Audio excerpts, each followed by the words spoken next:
jüri üyelerimiz, değerli misafirlerimiz, Maktek Altın Pergel 1. Ulusal CNC Takım Tezgahı Tasarım Yarışması'nın final sunumlarına hepiniz hoş geldiniz.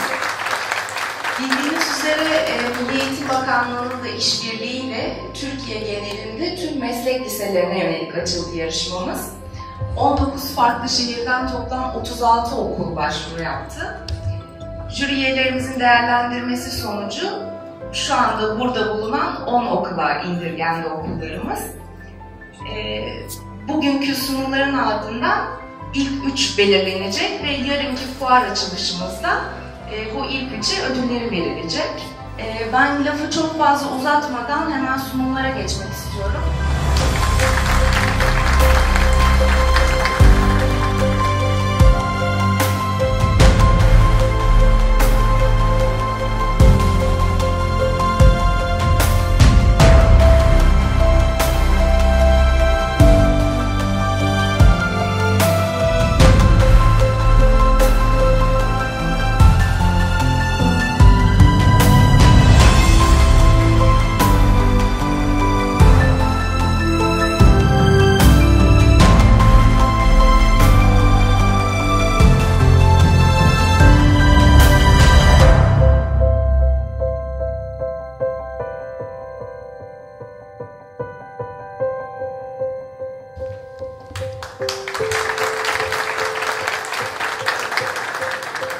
Makine ve imalat sanayinin temel üretim aracı olan takım tezgahlarının en önemli buluşma platformu Maktek Avrasya 2018 Fuarı'nın açılış törenine hepiniz hoş geldiniz.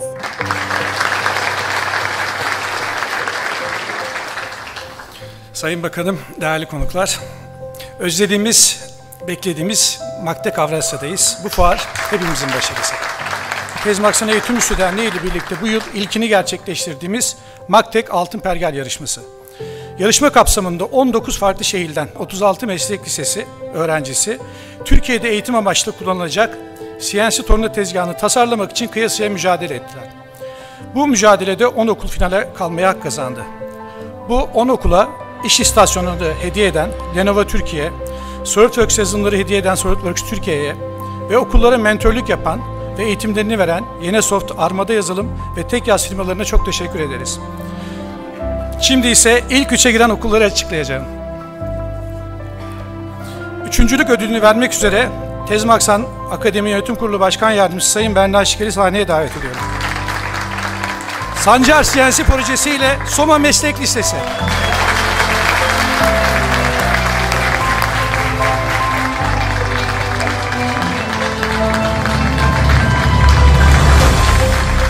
İkincilik ödülünü vermek üzere TİAD Genel Sekreteri Sayın Pınar Çeltikçi'yi sahneye davet ediyorum. Enkatek tasarım projesiyle Enk okulları.